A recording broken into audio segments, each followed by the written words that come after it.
Yeah. Huh. Welcome back to the Godson Pratt Podcast. Today we have a special guest here for many reasons.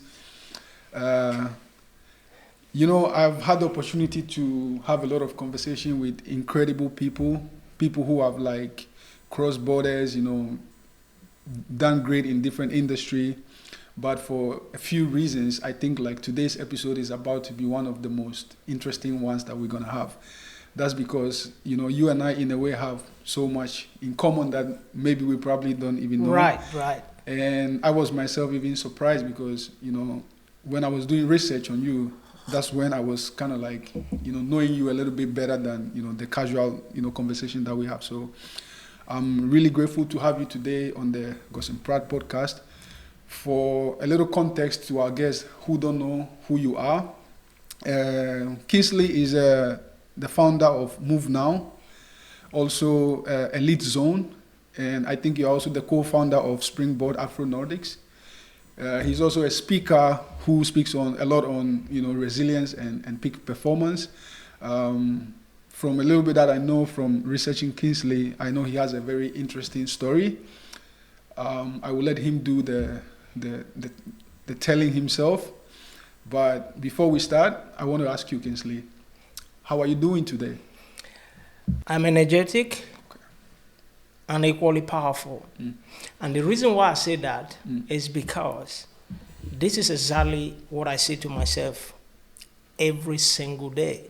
And I would encourage everyone out there to understand that we can talk to ourselves, we can talk to our brain because it does listen. Yeah. And it's powerful to do so. And so each time you don't need to say it out loud if you don't want to. Sometimes I say it to people when they ask me, I give them straight up, I'm doing energetically well and powerful because it's in there. It's in every one of us. So, yeah. Nice to hear that you are energetic and feeling powerful. I think nowadays when you ask somebody, how are you doing? Mostly that's not the response you get. But anyway, knowing who you are, I think it was obvious to get that type of response. Kingsley, I think today we're going to get into a lot of all the things that, you have done in Finland, in the Nordics and stuff like that. But, I always like to go a little bit, back into our story because I personally believe that whoever we are today has a lot to do with where we are coming from, because where we are coming from is almost like the foundation that, forms, who we are, our mindset, our beliefs, our understanding or perspective of the world. So I always like to go a little bit back, in time to understand where, you are coming from and stuff like that. So you are from Nigeria originally, right? Correct. All right. So take me a little bit back, in Nigeria, who were you and then what was life growing up? So our sponsor for today's episode is Tabis Group. Tabis Group is a luxury real estate company in Texas, USA. They consult, they sell, and they can also help you to buy properties. So check out Tabis Group at tabisgroup.com. They also have an Instagram handle that you can check. I'll put it in the description below. Thank you, Tabis Group, for sponsoring this episode. Now let's get back to it. Thank you again, and it's such a great pleasure to be with you. I'm really grateful for this time that we're spending together to just share a bit about our lives, our experiences, and things that we've overcome and still overcoming. So my name is Kingsley Ify. I'm originally I'm a Nigerian from the Delta region of Nigeria. I grew up just with a normal family, average class. People might tend to say that is what it is. I had a very good childhood upbringing, and life, we never know what life throws at us. But the most important thing is that I think I could say that I have already a good set of foundation, family-wise. I give a lot of credit to my parents because growing up, they gave me everything that I needed in order for me to actually, even today, to do what I need to do to survive, and not to survive, but also to excel in life. So, but not until at the age of 17 or going to about 18, where my life almost turned upside down. But being that I've been able to anchor some of those early learnings and discipline, I was able to face the challenge that comes along my way. But yeah, I just have a very normal childhood until things change. Yeah. So I don't know if you want me to go deeper into that, but just to give a little bit, context to our audience, because like when you say life changed for you, I think even me, when I was doing research on you, like I said, I've known you as an elite performer. I've seen you and stuff like that. But there was something that this was something that I really didn't know about you. So when I was doing the research, I saw that like before you were 18, I'm sure you've spoken about this in other podcasts, before, but sure. Like just for the audience. So there was like a tragic incident that happened where you lost both parents and I think one of your immediate younger sister, well. yeah, right. And so that is like a huge responsibility for somebody like 17 years old. And it wasn't just you, but you had 4 other sisters as well, who were younger than you. And it's like immediately, at least from what I understand about our culture, it's like you are the eldest son now. It's your responsibility to take care of your younger siblings.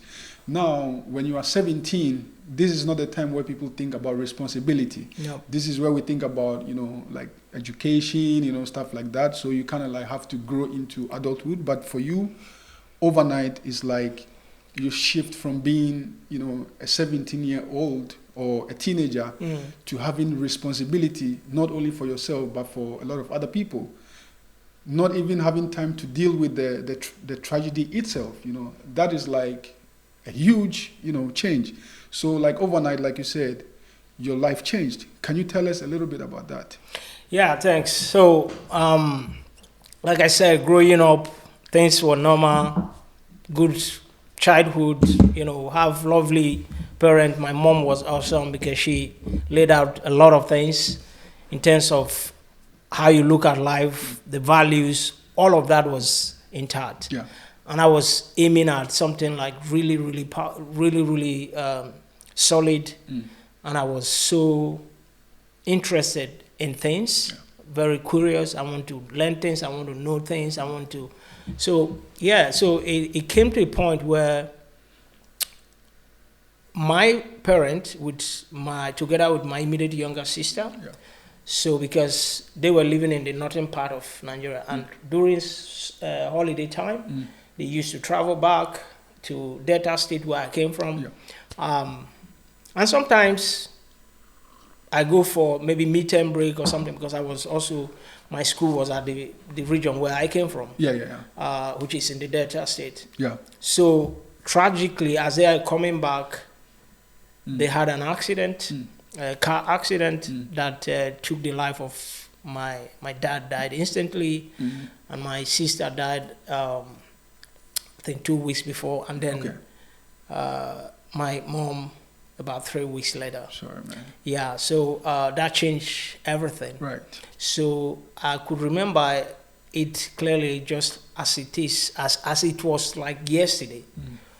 My mom was telling me, I am leaving your younger ones in your care, and I know you can take care of them. So do your best to, like, those are her very last words. And then I took that challenge. So nothing, just from that point on, nothing else matters in my life. Now I have a challenge. Now I have a struggle that I need to deal with. And as you probably know, in Africa, and to the case of my parents, my parents were the breadwinner of our whole family. Yeah.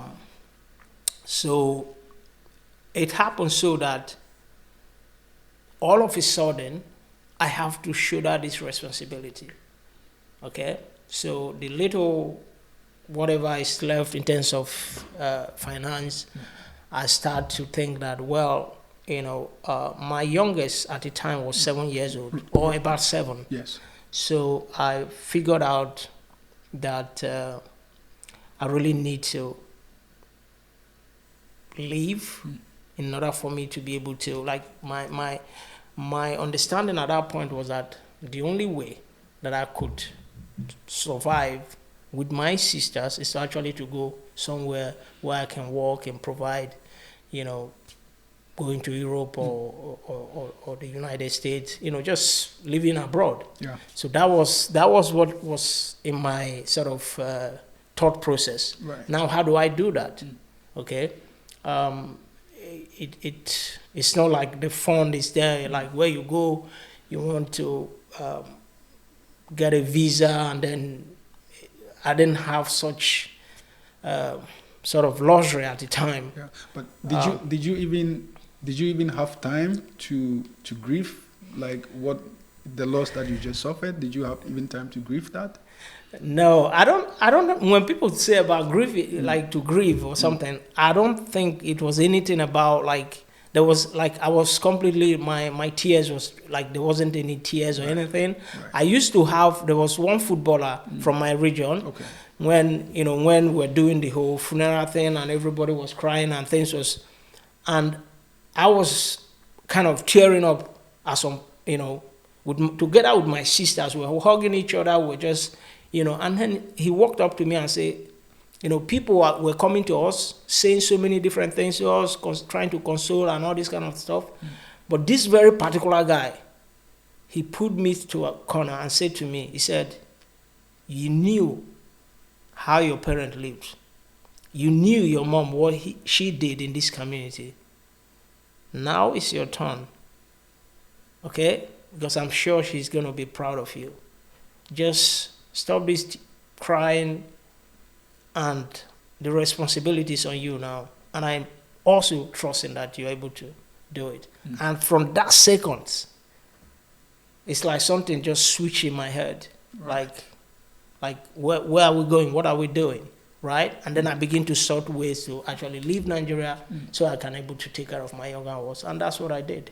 So you decided to leave Nigeria and you decided to go to Europe. Now, like you said, you didn't even have the luxury to, follow the conventional part, Definitely. which is to, apply for a visa, get a flight ticket, and go to Europe. Now, you did what a lot of people wouldn't even imagine, Yes. like I couldn't even, imagine that. You decide to leave Nigeria, but by land. And you went through Lebanon, Syria, Turkey, Bulgaria, Greece. Can you walk me through that journey? Like, what was that like? So yeah, it was quite interesting because at the time, I think I missed this part. So my background, as you probably have mentioned, is in track and field. So I was doing 800 and 400 meters track. Yeah. And I was just doing so well, so fine. Were you doing that already in Nigeria? Yeah, of course. Right. Yeah, I started that. So, we have these interstate competitions and, so I was just cruising, hoping that I'm going to build, African sort of championships and all these things. Okay. On a junior team. Right. And my mindset was that I have this talent. So you were already an athlete? Yes. Even in Nigeria? Even in Nigeria. As a young kid? As a young child, yeah. Right, I started off at the age of 11. Okay. So my whole thing was that this is it for me. So I was giving it everything, But when this happened, first, it wasn't like paying very well. It wasn't like paying or something that you could build or even take care of my younger ones, because this is now the situation that is confronting me. So I just felt like, okay, at the time, I had one of my very close friend, Hassan, he's a Lebanese. Yeah. So they live in, we lived in the same like estate in Kano. if you know, in the northern. Yeah. So I told him, I said, listen, they were going to, with his parents, they were going to Lebanon. And then I begged him, I said, listen, I don't have the fee, I don't have the, the flight ticket.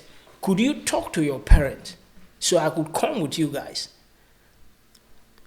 But when I get to Lebanon, I'm sure that I'll be able to find my way. Okay.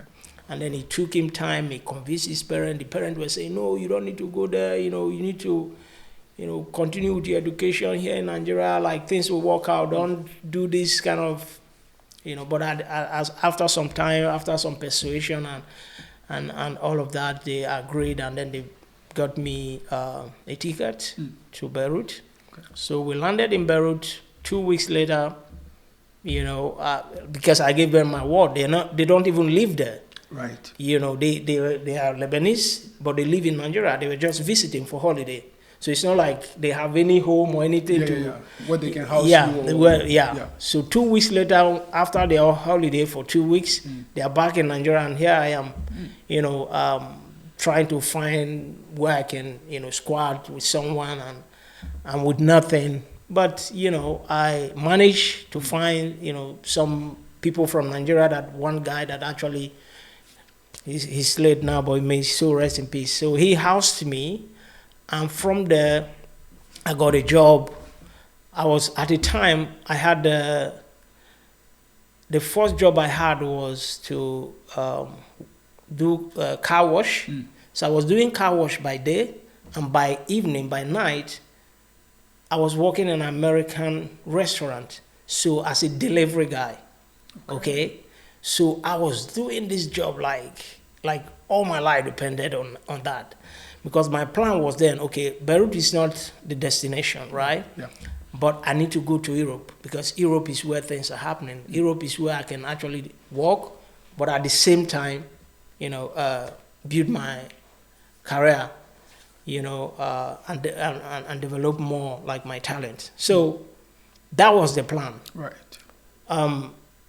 So in order for me to get from there to Europe, that took about almost 2 years of my life, because I had to go from Lebanon to Syria, cross that border.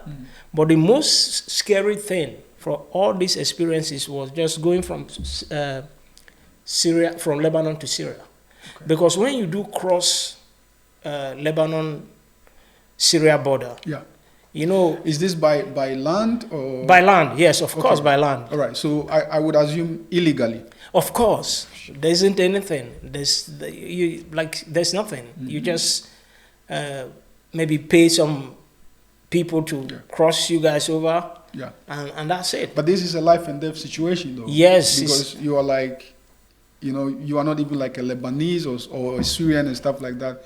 Trying to illegally cross a border in those areas is like life and death situation. No guarantees. But you were ready to risk everything just to make sure like your sisters are taken care of. Definitely. That was it. There wasn't anything else. That was the drive. That was the motive. The thing is that one thing that I think is important in this conversation is that crossing Lebanese-Syria border is like a death sentence. Because, in international law, when you attempt to cross border illegally, there is what is called harass gun. Yeah. So harass shot. So they will shoot the gun it's like a warning. Right. In case you're not aware that you are about to cross another country's border unauthorized. So that gun is like, don't cross. But they don't shoot that gun on people. It's just a warning shot. Yeah. But Lebanese-Syria border, the Syrian army, they literally shoot on people. Killing people. So there's no like warning shots? No, there's no warning shot. The warning shot is to kill you. Christ. Okay? So that's the gravity of what we're talking about here. So you knew all this before you tried to cross the border? I know it was dangerous. Yeah. I know it was deadly, but experiencing it is a different thing. Right. Because I can tell you, what I saw there is is hard. Yeah, but eventually we crossed and then get to Turkey. The challenge continued from there. We stayed days. And some of these crossing, you can be, the longest I've been in the forest, it was between Bulgaria and Greece. Okay. And that was 16 days. Mm-hmm. Yeah. So when you are in the 16 forest, days, no food, nothing. And what we come out, when you are going in the forest, so sometimes you see maybe watermelon that is not even ripe. It's not even matured. Wow. But you have to pull it apart. That's your food for that day. Wow. Sometimes you get into this some like corn farm, and then it has no seed, nothing. You just pull it apart and then you eat that. And you have to also give to people because we're moving in groups. Mm-hmm. I remember there was this Ethiopian girl that she wasn't even able to move anymore. Yeah, because these are it's quite an experience. But yeah, these are something that I went through and eventually got myself to Greece. So the movement was from Bulgaria to Turkey. Bulgaria to Syria, Syria to Turkey to Bulgaria, then Bulgaria to Greece, and then I spent some time in Greece because now when I'm in Europe, it's quite different. As a matter of fact, my life changed really positively because there was a lot of money coming in from Greece, and that time I was able to kind of start, pumping resources back home to my siblings. During this whole trip, obviously you said the most dangerous part was from Lebanon to Syria. Now you are in Greece, right? Yes. But during this whole journey, was there a moment where you genuinely thought you weren't going to make it? And if you did, obviously you were doing all this for your sisters, if I understood correctly. Yes. And now, during the hardest or darkest moment, was the thought of them something that kept you going? Or was there a point in time where even the thought of them was not even enough, that you needed something more to kind of hold you, to make you to survive, to keep going? Each time I thought of giving up, there were a lot of time. But each time I thought of giving up, each time I felt like this is a mission impossible, I always remembered my mom's voice. I remember my sisters. My immediate younger sister, which were so close, and that's the one I named my daughter here after. I remember the kind of look she gave me, the last look, because she couldn't speak. So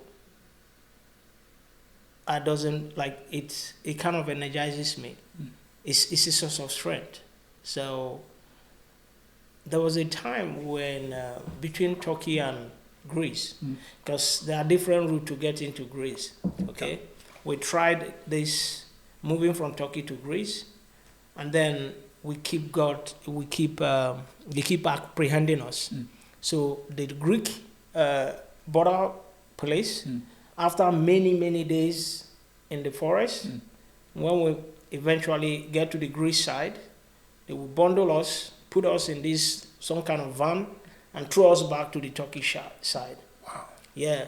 And then the Turkish military at the time, so they will make us sign fake document and say that we are already in Greece, that the Greek government have thrown us back to Turkey, which wasn't the case, because the Turkish side, they wanted the Greek to accept us, to take us. Right. So according to EU law and all that kind of stuff. So, and then this. So literally, if Turkey would accept you, they have to take responsibility for you, which is housing, feeding, and stuff. Yeah. So it would have been cheaper for them to just take you back to Greece so Yeah. that the Greek will take responsibility. Yeah. But which for you is good, right? Yes. Because, obviously you rather will be in Greece than Turkey. Right, yeah. right. So go on. Yeah, so it was just so complicated and so difficult, and I was thinking like, wow, is this how this is going to end? Like, because now, when the Greek border police authority threw us back to Turkey, and then the Turkish military, they came at the middle of the night, bundled us at their border post, and then put us in some kind of prison that we don't even know where we are, and we were just there. I remember being like really, really beaten up, because within those situations you hear some of, you have this many, like some African guests, with us, shouting, screaming, you don't know, because they separate us. Yeah. Like the female are in some other place, and then the male are some other place. Yeah. That was one point. I thought like, well, this is not going to be, I'm not even sure if I'm going to make this. Yeah. But throughout the whole duration, I kept hope. Yeah. And that was source of strength.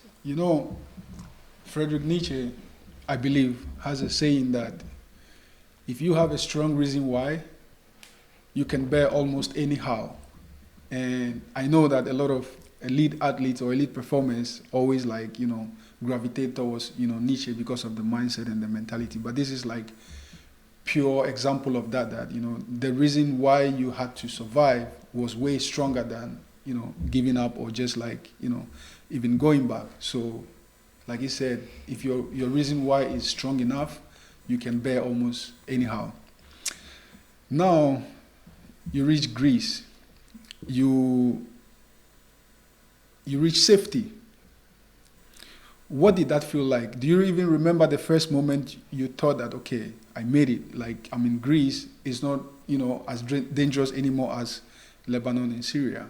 What was that feeling like? Definitely. As soon as we got to Greece, and we got to the point where the place has to, take our names and fingerprints and, the kind of food they gave us, the place they kept us, and the whole mannerism, I just thought like, this is it. This is it. I finally made it. And it's like, also like, I don't know, there was something that it was just natural about me. So people tend to sort of navigate towards me very positively. So there's used to, what do you call, the top immigration police. Yeah. So in Greek, they call them alagapon. So they're like the top boss. Okay. So the top boss came that day to assess and see like the intake and stuff like that. And straight away she spotted me and said, come. Because she thought at the time I was even 14 or even, because I look small, I look like. Yeah. And she said, I should come. And then she started asking me different questions and things. And straight away she just said, okay, I'm going to take care of this person. So in terms of like adopting me to make sure I go to school and all this, So from that point, the whole thing just changed. So Greece, life was which good. I'm very grateful for Greek people till today. Yeah. It's such a beautiful, beautiful, beautiful place. And the people there are so extremely nice. Yeah. So this guy took you, probably, help you to get through. Now you leave Greece and then you come to Finland. Yes. What led to that decision? Like, why did you leave Greece to Finland? So I don't know, maybe I should just maybe put this aside, but I could share, in Greece, she thought I was, of course, she tried to do things so I can go to school there and stuff like that. She would drive me to the school, and then when she turns back, I would just go and pick my CD bag. I don't know if you guys know about that. So Greek people, they love music, like it's like food for them. So what we're doing at the time, we're just selling CDs, just like my backpack over there.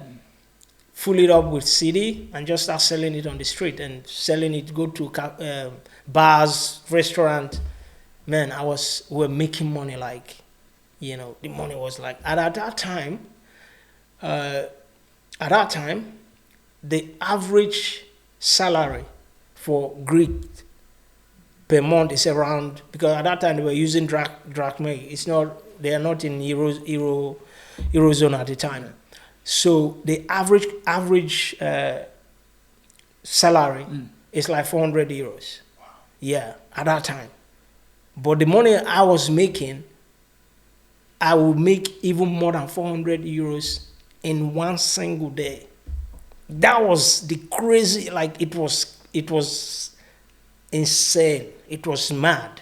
So you are making all this money, yeah, and then sending it to my your sisters, right. Sending them, making sure, like, get them to very nice school. Just, yeah. And there's something about this story that I haven't ever mentioned. Okay. My grandma, she passed, last year at the age of 112. Wow. Yeah, she was amazing. So she was, because I think I didn't give credit enough, because she was the one like really, helping to also take care of my younger ones while I do all the financial side of things. Right. Yeah. So you are in Greece, you are making all this money. So again, back to my question. Why did you, obviously you came to Europe just to, be able to provide for your sisters back home. And now you are in Greece, you're making money, you are taking care of them, like your goal is pretty much achieved. Why then did you leave Greece to Finland? Because, obviously, Finland is also like a big part of your story as well. Yep. But what caused that kind of change? Yeah. Yeah. So at the time, like I said, selling CD, pirated CD was just fine. Was just good way of making money. Those money was coming in without I thought, well, what's my life? Was because you have to also understand, selling pirated CD is illegal. It's not something that, but at the time, the Greek people, they didn't care. All they wanted to do is that these black folks, and we're not many of us at the time, okay? There were just a couple of boys, and the Greeks, they're like, have you eaten? When they see you on the street, have you eaten? Come, please, come. You go to a restaurant, you see a family, at least comparing to Finland, you go to a family there, see you eat, like, come and eat with us. They want to know you. They want, so selling CD, even if it's illegal, it's still something that they liked. Right. And that's why they buy it, that's why they patronize it. But it get to a point where they figured out that, because they see us, where they ask you, how did you get the CD? You will say, there's some Russian guy or some Bulgarian guy that, because they didn't think that you as a black person, that you are that smart enough to actually, pirate the CD and then, print it and then sell it. So when they ask us, how did you get the CD? You just easily tell them, I've given. For them, they think like, because the original CD at the time was like around 18 euros or dollars at the time. But the pirated ones, we sell them for 8 euros. Right, so way cheaper. And the cost of making those is equivalent to 15-20 cents. Okay? So you see the margin there. And the way we sell it, when I pick up my CD thing, as like from morning to done. Like once I sell, refill, and then it got to a point where I have to start, producing those CDs myself. I have to buy the machine to print, and I have to buy the machine to burn those CDs.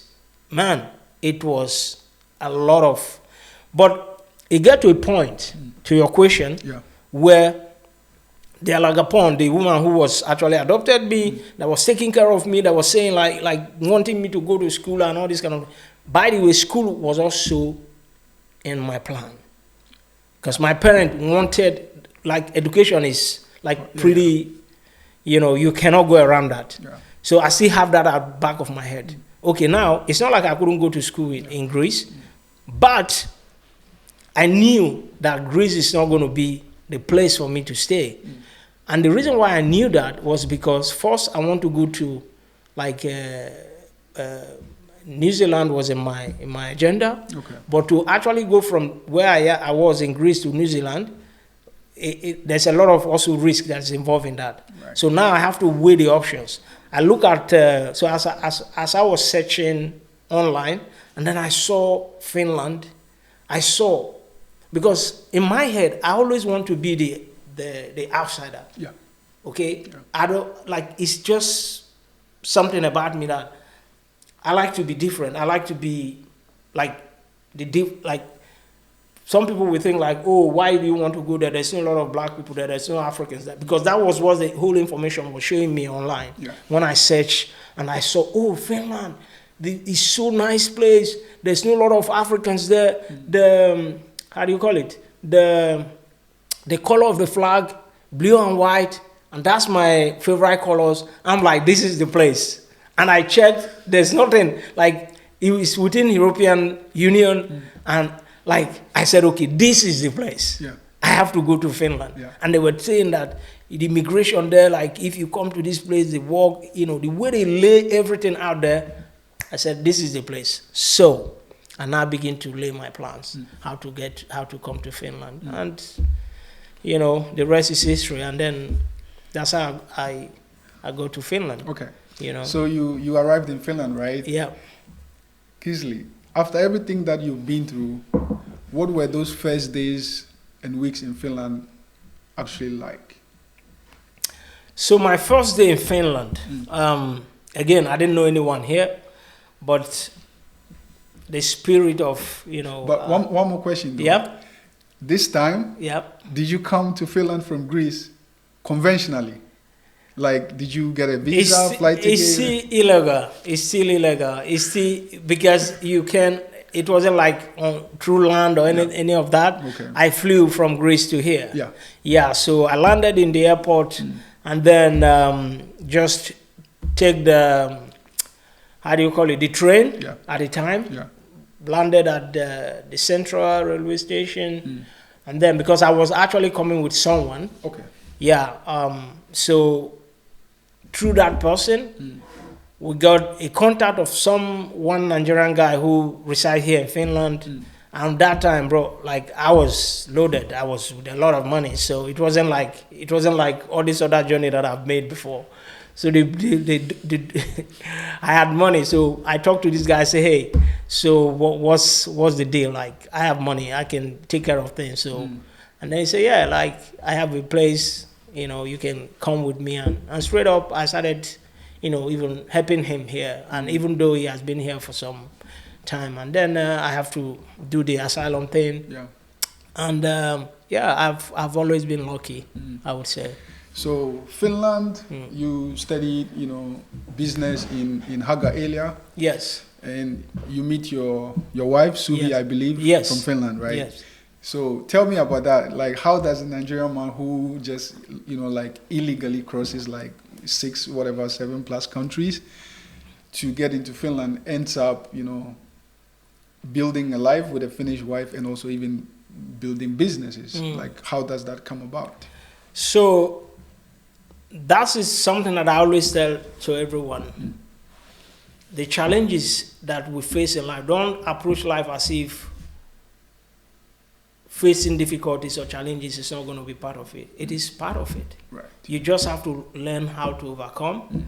And out of every challenge you overcome, you become stronger, you become better version of yourself. And that's pretty much what I would recommend, or, my mindset. Yeah.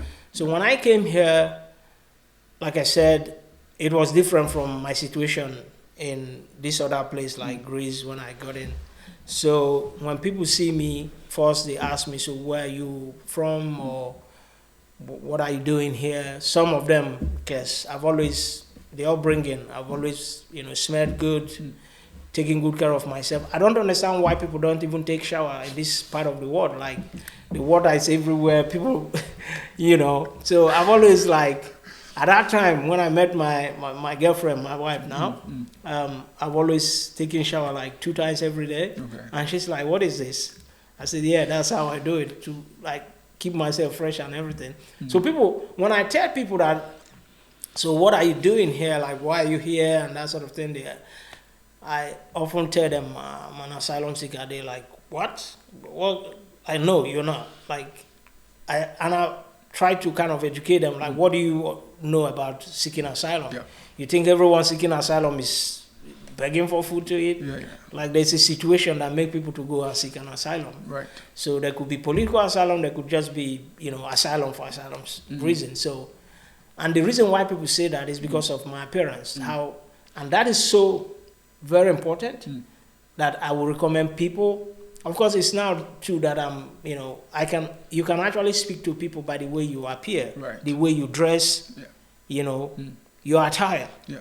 You speak to people without even saying a word. So for me, that was, at that time, it was very, very critical that I was following those principles. I was following those ways of living or introducing myself or carrying myself. Right. So I just kind of, when people ask me, they say, so where are you from? I tell Nigerian, what are you doing here? Right now I'm seeking asylum, and then the conversation starts from there. Right. So I met my wife while she was actually standing at the Esperia, kind of, we still remember, like, it's somewhere in downtown, where actually that very day I wasn't even supposed to go there because there were some student things going on, some international students, so there's some kind of party there, then the club.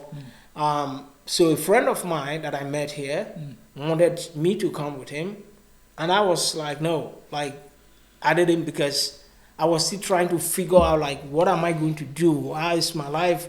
Because quickly I begin to realize that maybe Finland might not be the place for me. Right. So I started kind of trying to lay plans, and he said, you know what, let's just go. Like, come. Like, it's a good place. You meet different kind of people just for you to socialize also, because the way, like, and at that time he started to think, like, maybe this guy is not like that very, like, I'm antisocial or something. But at that time I was already in my, trying to sort of figure out my next move, Yeah. But I followed him eventually. Yeah.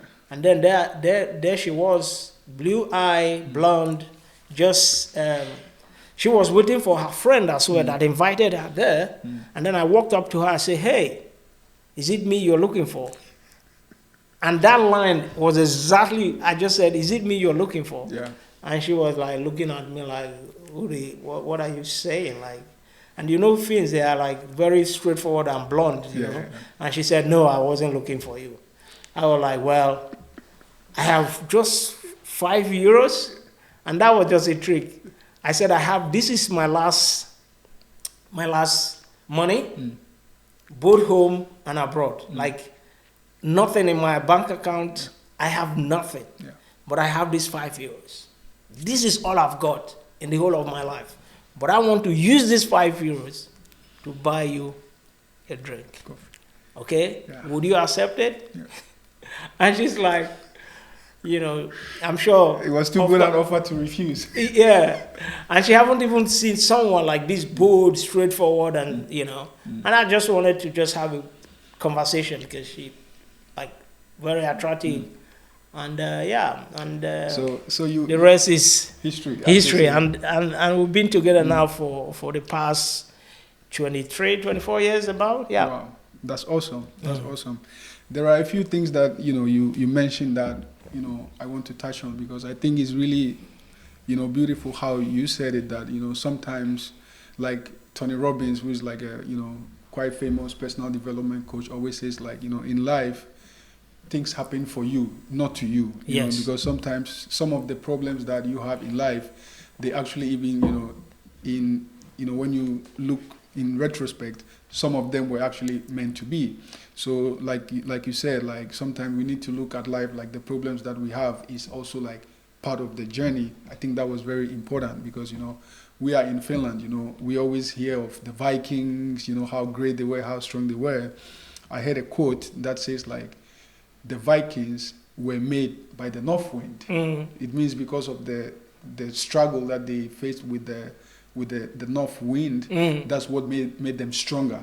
So without the problems and challenges, they wouldn't be stronger, right? And then the second thing that you touched on, which I also fairly believe in, because even I heard Les Brown say this quote before that, when you meet people, you have two chances, right? Your first impression is how you look, and then the second is how you speak, right? So when people see you, if you present yourself like in a good manner, then maybe you can get to 5 or 6, and then when you speak, now they figure you out, you can get to 8 or 10. So like Correct. I think those were really important things. Now I want to ask you something personal, and I ask because I also came to Finland as a refugee. Pretty much you also had to go through that refugee Process. system in Finland, right? Was there a point when Finland started to feel like home? And if there was, like, what is that moment or point in time where you start to feel like, okay, now I'm in Finland, now this is home? Yeah, good question. Actually, from the beginning, from the airport, and then until the drive from airport to where I eventually resided, Finland was so clean. Like so clean. And for me, cleanliness is just part of my life. Right. So I just instantly was just mesmerized. Yeah, I was just attracted to say, this is the place. Right. And then I remember telling my girlfriend at the time, I said, wow, that this country is really, really clean. And I really love this place. So that was when I started feeling like this is a home for me. Right. But also, there's a twist to that, because the guy who was housing me at the time, I asked him, I said, hey, like, where are the Nigerians here? And what are they doing? And he was a famous footballer. Okay. Yeah, I wouldn't want to mention his name. So he was playing at the top league here at the time. So he was famous. The papers were writing about him, And then I asked him, where are the Nigerians here? And what are they doing? And I remember him telling me, like, you're here now, let's see what you can do. And the reason why I asked him that question was, as bad as or as tough, challenging as Turkey might be, there are Nigerians living there. Lebanon, there are Nigerians living there. Bulgaria, there are Nigerians living there. And everywhere I went, Nigerians, they always find a way. They always do things. There are people doing things the wrong way. There are people like have struggle and they come up on top. Okay? So when I came to Finland and asked this question to this guy, he felt like he didn't, like, who are you? Like, what are you saying? Like, what is this question about? But the reason why I was asking that question was, where are the Nigerians? Because we Nigerians, there's something about us. We do stuff, right? That was when I knew that this place might not be a home for me. Right. Yeah, but it took some time for that also to change because of what I was experiencing, the challenges that I was facing, because I wasn't.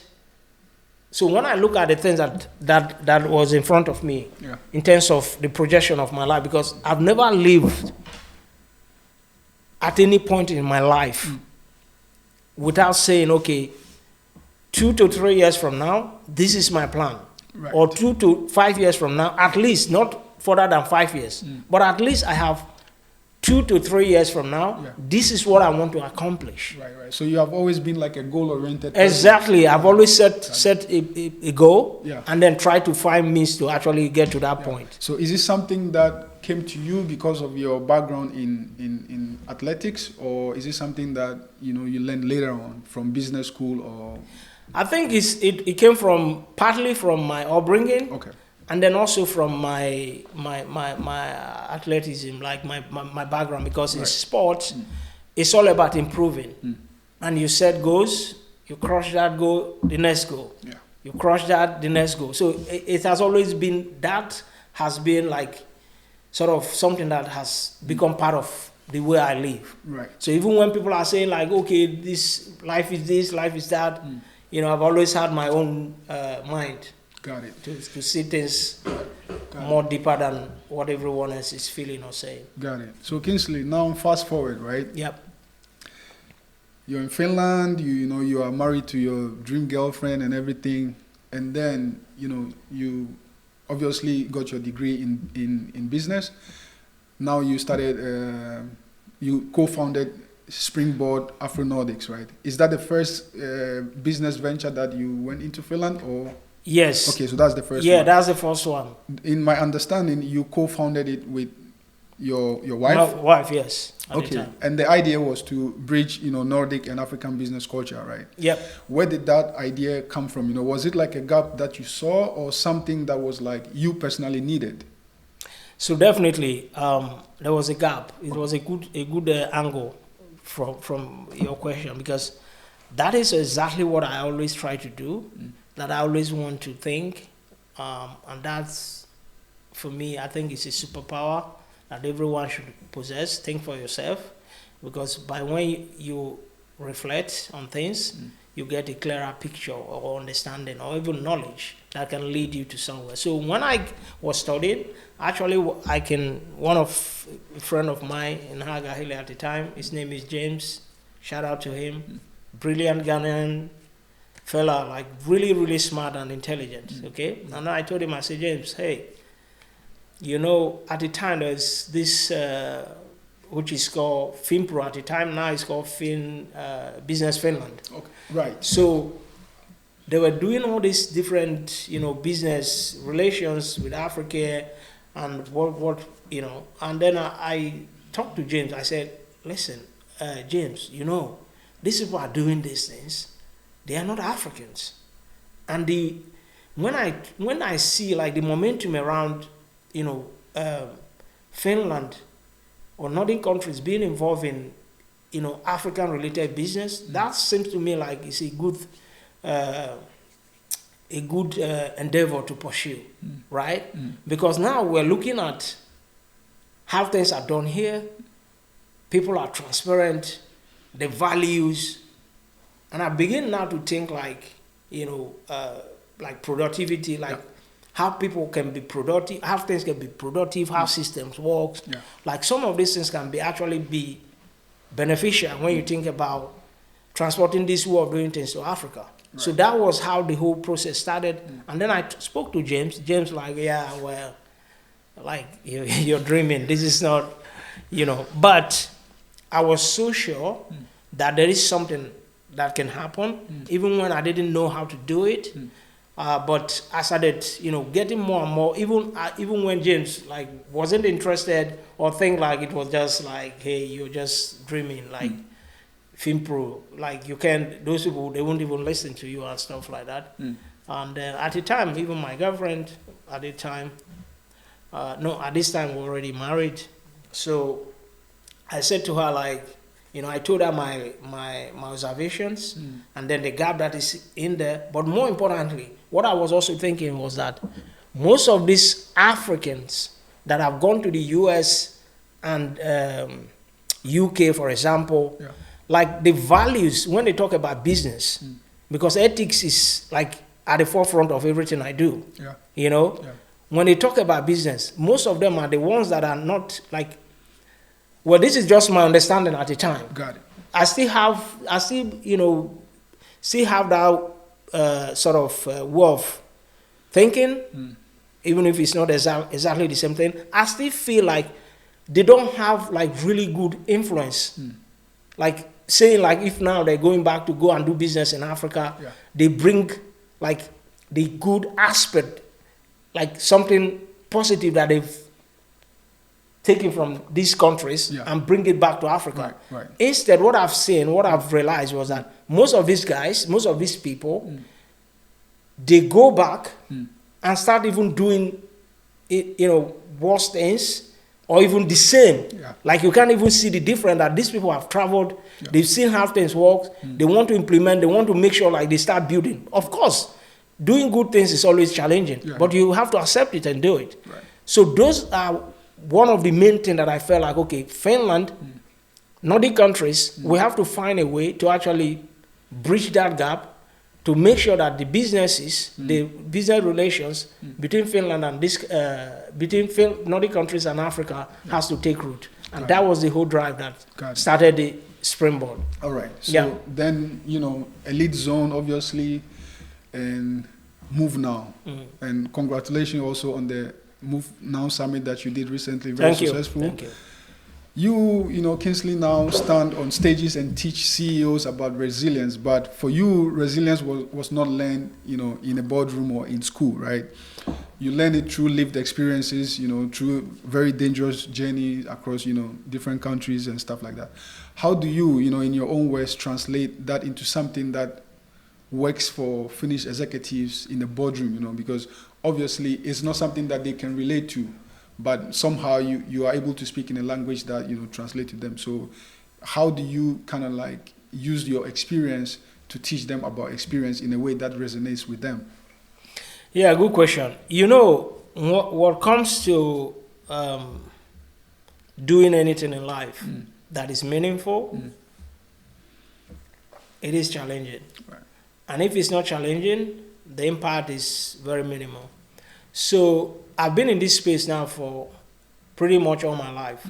So I first got on the track, I think I was a bit, maybe 9, 10-ish.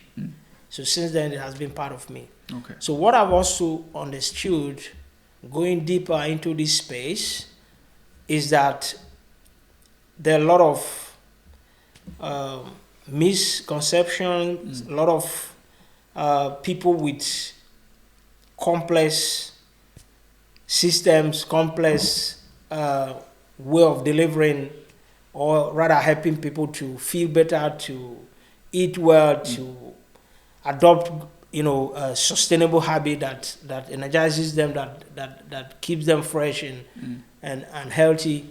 So when I saw that was the case, I kind of thought that, well, this is something that I really need to, go deeper into, for us to understand the theory part of things, but also to know how I can deliver it. Because you can know all of these things, but teaching it is another thing. Right. So of course I did all the different courses related to personal training, and then of course it really deep into like the deep understanding of how human physiology, how our body like works. Yeah. Apart from me having a coach or me just running or as an athlete. Yeah. So just just to understand how this things work. So as soon as I figured that out, I find out that of course I have a couple of clients that I'm working one-on-one, but also being a creative person that I am, I'm always looking for a way to improvise and to do things better. Yeah. Also from the financial side, so that I don't end up just doing this as a hobby. Yeah. So as much as I love that, because the impact that I see from what I do is just unbelievable. Right. So I just felt like, okay, how can I present this in a way that it solves people's problem, but also bringing it to the corporate space where I know that most leaders in the corporate level, they are struggling with burnout, low energy, all these kind of things, right?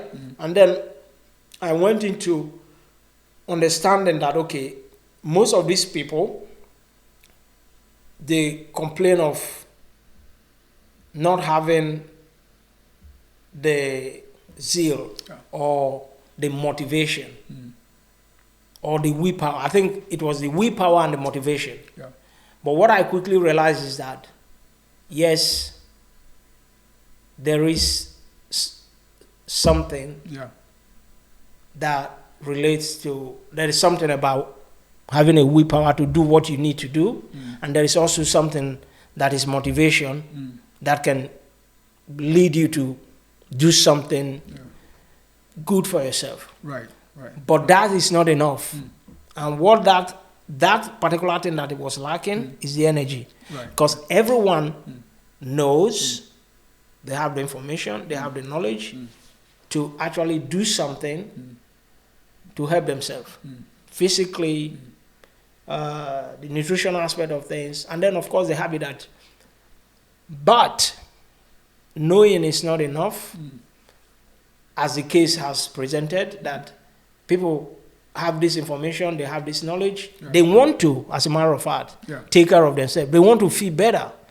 But when people are low in energy, regardless of how they are, like regardless of how much they know, regardless of the motivation that you think that they have, the critical element, or if you like, the foundation that we get someone to start taking action is the energy. And that is the area that I focus on. And that's the aspect, I think you bring this up, I'm guessing that you asked me, that is how the Move Now sort of concept started.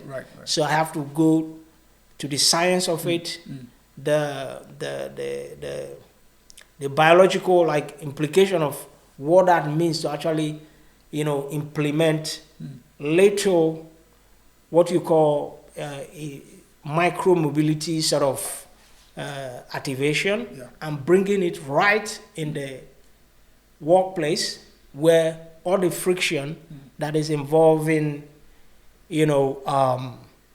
changing your clothes to go to the gym or to move, or having a different time schedule to do that, all that script, like you just put all that away. So just coming into the workplace and then getting them to do those critical sort of movement that takes anything from 5 to 10 minutes, not more. Got it. So that's how it all started. And then little by little, it started gaining traction. The value is there. Because also, one thing you have to know is that when you work with all these executive or business leaders, and it's not like they're not like, hey, we're friends now, let's sit and chat, because time is of the essence. Time is so important. And once you do something that creates value for them, they can measure it, they see how they feel, the energy level is up, they start to adopt new habit that is helping them. It's any good thing sells itself. So that's basically how I was able to start breaking through. So Kingsley, I have just a few more, like probably one of a few more questions to ask you. It is fair to say that 25 or so years ago, you decided to leave Nigeria. You crossed a lot of borders with nothing. Today you are building summits and training leaders, right? If there is any chance you could go back and sit with the 18-year-old, version of you, which probably I would say was like the hardest moment of your journey, what do you tell him? And the reason I'm asking is because, there might be a young person right now somewhere facing, what it feels like impossible situation. And with your experience, if you could put a word out for them, what would you tell them? I would say accept the struggles that life brings in order for you to do good things. Whether it's for yourself, your siblings, your family, your community, your country, even for the world. Just accept it. It's beautiful. All right. I want to share something with you, Kingsley, and this is not something that I normally do on this show, But like I said, I also came to Finland as a refugee, and I spent about a year or so in a camp. And I think about the version of me that was in the camp, and I look at, both you and I sitting here right now with all the experience that we had, being refugee, going through the system and building something, for ourselves. I just want to tell you, bro, that, you know, I see you, right? And I think like you've done really remarkable. And with all the things that you are doing to inspire, to help, I know that helping people is a big part of you, because even this whole journey of yours started with, you know, helping your sisters, right? I see you, bro, and I think you are doing remarkable, and I really appreciate, you know, I know you're a very busy person, but when I asked you to come on, you know, the podcast and share your experience, you showed up, and I think this has been a very, you know, amazing episode, you know, and hopefully everybody who watched this, you know, gets something to take away from it. You know, my last question for you, you know, if there is like one thing that anybody could take away from this episode, what do you want them to take from this episode?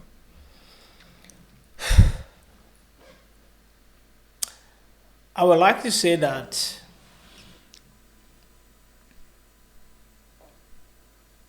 until your mind, or rather until your heart pounds, you're scared, like really, really scared.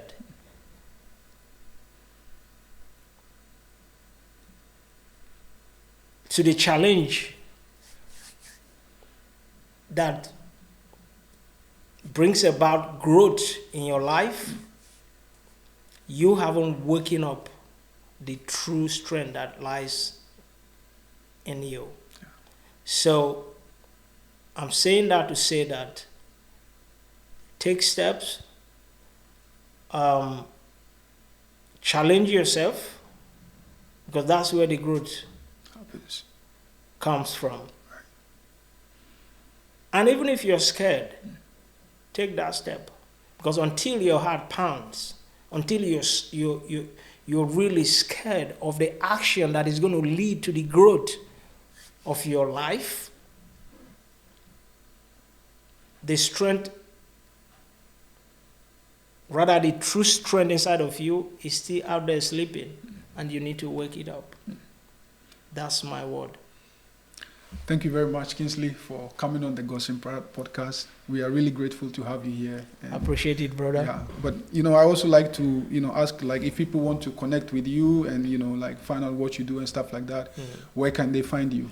So, basically, I have Instagram, I have my LinkedIn. I'm very active on LinkedIn. LinkedIn is where I breed. So people can actually go to find me on LinkedIn, Kingsley Ify.